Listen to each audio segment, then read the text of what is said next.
महात्मा साधु संत राजा महाराजा गरीब राव रंक चाहे कोई हो, बालक हो, जीव जंतु हो, उनको भी क्रोध आता है। लेकिन उस क्रोध को किस समय करना है? एक तो आप गाड़ी चलाते हो, गाड़ी आपके अनुसार चलती है, और एक गाड़ी के अनुसार आप चलते हो। गाड़ी आपके ऊपर चलती है या गाड़ी के ऊपर आप सवार हो? अगर क्रोध आपके ऊपर सवार हो गया, क्रोध आपके बस में नहीं है, आप क्रोध के बस में हो गए तो कुछ भी अनर्थ कर बैठोगे। और क्रोध में अक्सर ऐसा होता है, लोग क्रोध में पता नहीं क्या क्या तोड़ फोड़ कर देते हैं, मारपीट कर देते हैं, हिंसा कर देते हैं, मार देते हैं। तो संत सदगुरु उसे क्षमा का उपदेश करते हैं। क्षमा बड़न को चाहिए, छोटन को उत्पात, कहाँ रहीम हरि को गट्यो जो भृगु मारी लात। भगवान विष्णु त्रिलोकी नाथ की छाती में भृगु ने लात मारी, भगवान ने क्रोध नहीं किया। भगवान ने उन ब्राह्मण देवता के चरण पकड़ लिए कि हे ब्राह्मण देवता, मेरी छाती बड़ी कठोर हो गई है, मेरी छाती में हड्डियां हैं, पसलियां हैं, ये राक्षसों को मार मार के कठोर हो गई है मेरी छाती, और आपके कोमल चरणों को चोट लगी होगी, चरण पकड़ लिए। ऐसी क्षमा हर किसी में नहीं हो सकती है। और जो क्षमा करना जानता है उसको क्रोध नहीं आएगा। तो क्रोध को जीतने का ये क्षमा धारण कर लो। लोभ अगर बढ़ता है, किसी में लोभ प्रवृत्ति बढ़ती है, तो संतोष वृत्ति धारण करो कि परमात्मा ने इतना कुछ दे रखा है और वो देता रहता है। लोभ प्रवृत्ति न करके संतोष धारण करें, संतुष्ट रहें। परमात्मा ने जितना दिया उसमें संतुष्ट रहे।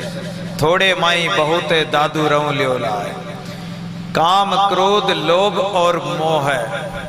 अगर मोह जागृत होता है तो वैराग्य धारण करो। और संत त्याग तपस्या बताते हैं। धन को इकट्ठा करने में आनंद नहीं है, धन का उपयोग करने के लिए आप कमाते हो, उसका सदुपयोग करो, अच्छी बात है। लेकिन उसको जितना इकट्ठे करते जाओगे उतना ही तुम्हारा उसमें मोह बढ़ता जाएगा। संसार में तुम जितना परिवार कुटुंब कबीला बढ़ाओगे उसमें मोह ममता बढ़ती जाएगी, मिटेगी नहीं, घटेगी नहीं। 10 20 50 भय सत होई हजारन लाख मंगेगो। जिसके पास 10 रुपए हैं तो वो 20 की इच्छा करेगा, 20 वाला 1000 लाख करोड़ अरब खरब असंख्य पृथ्वीपति होने की चाह जगेगी। और अगर त्रिलोक सम्राट बन गया, पृथ्वी का राजा बन गया, सम्राट चक्रवर्ती सम्राट बन गया, तो चाहेगा कि मैं स्वर्ग लोक और पाताल लोक, मृत्यु लोक, तीनों लोकों का राज में मैं पालूं, स्वर्ग मृत्यु पाताल लोक का राज भी प्राप्त कर लूं, चाह जगेगी। अरे एक संतोष बिन सट तेरी तो भूख न क्यों ही भागेगी। एक संतोष के बिना तेरी भूख नहीं मिटेगी।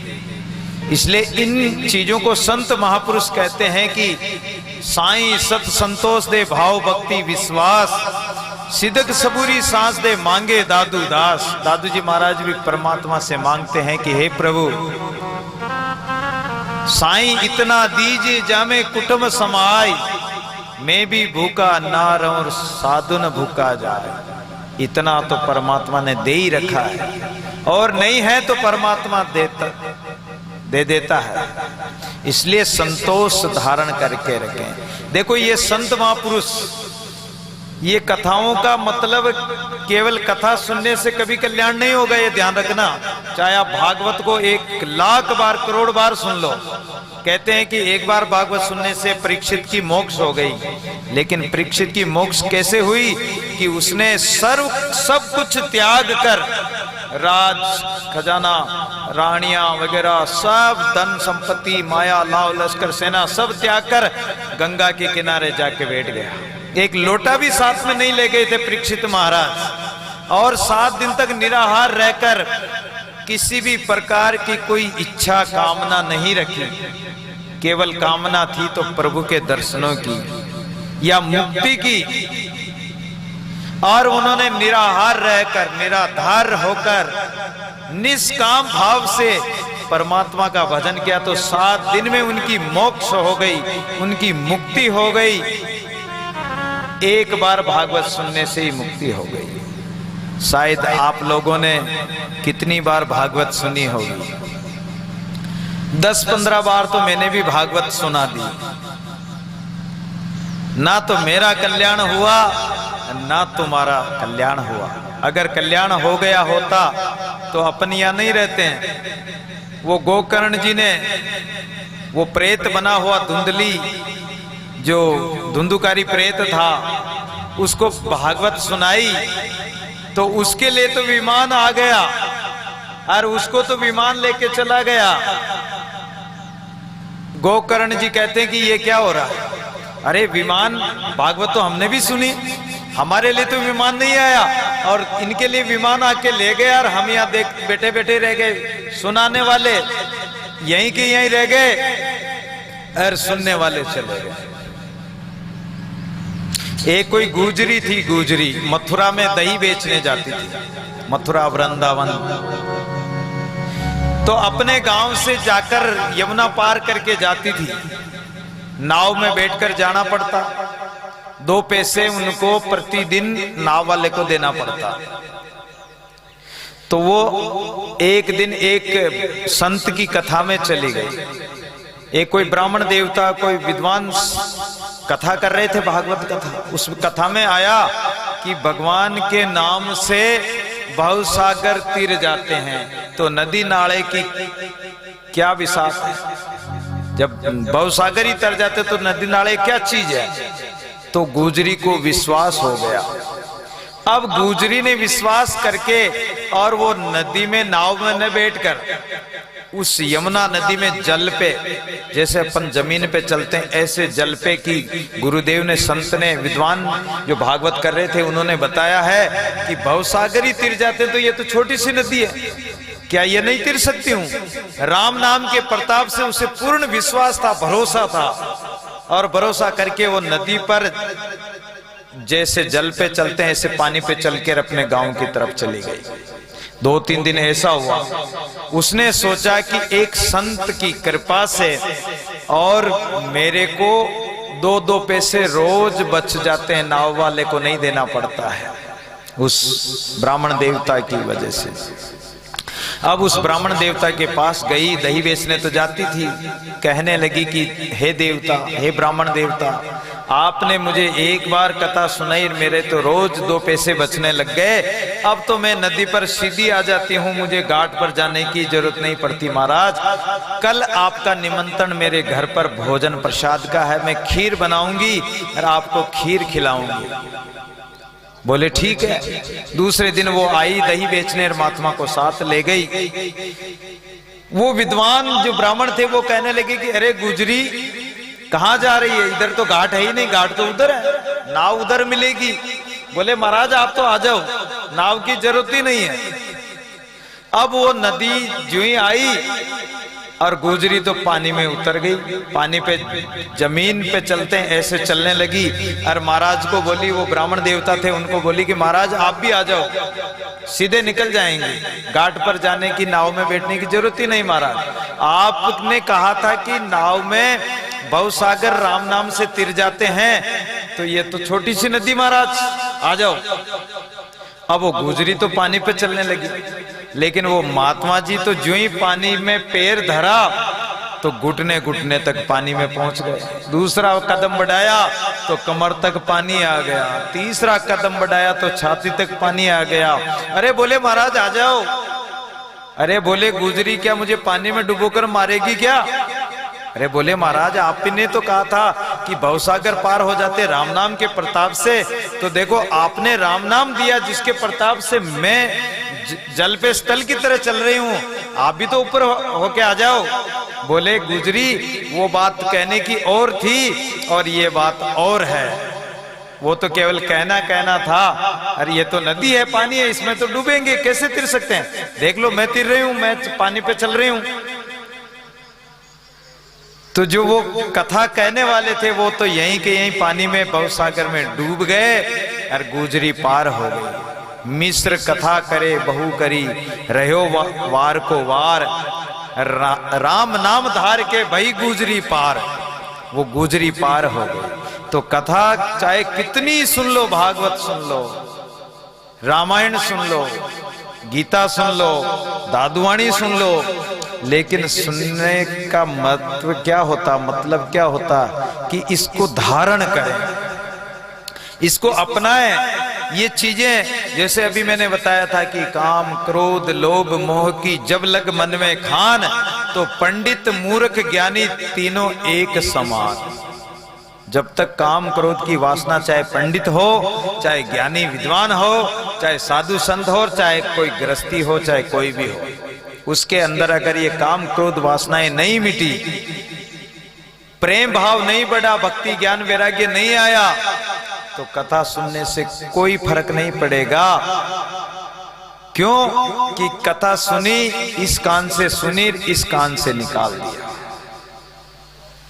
या कान में घुसी नहीं और घुस गई तो थोड़ी देर सुना, थोड़ी बात याद रख ली और कहीं जाके कह दिया कि आज हमने कथा तो ये सुनी, लेकिन उस कथा में से कोई धारण कुछ किया नहीं, तो वो भी किसी काम का नहीं। तो परमात्मा के भजन को छोड़ना नहीं और संसार के विषय वासना को पकड़ना नहीं।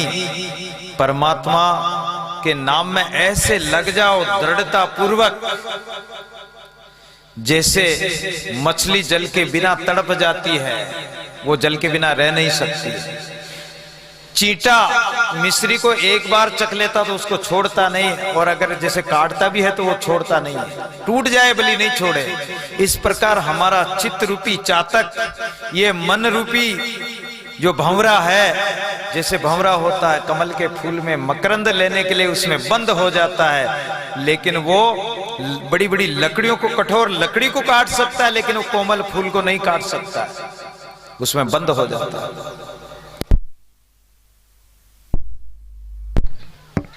उसी प्रकार हमारा मन रूपी भंवरा उस मकरंद में, उस राम रस के पीने में लीन हो जाए, ऐसी लय लग जाए, ऐसी लगन लग जाए राम नाम की, और अपने परमात्मा के भजन को छोड़कर, एक परमात्मा को छोड़कर अन्य कहीं नहीं जाए।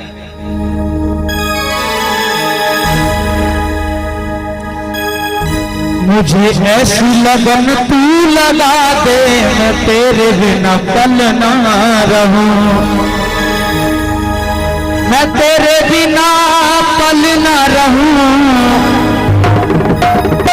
मुझे ऐसी लगन तू लगा दे, मैं तेरे बिना पल ना रहूं।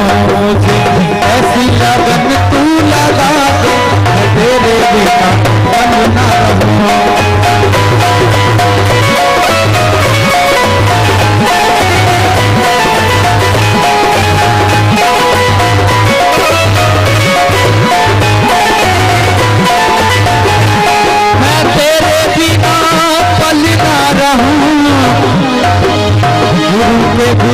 पल ना रहूं, दिल में प्रेम वाला गीत सिखा दे, तेरे बिना पल ना रहूं। मुझे ऐसी लगन तू लगा दे, तेरे बिना पल ना रहूं।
दादू दयाल महाराज की।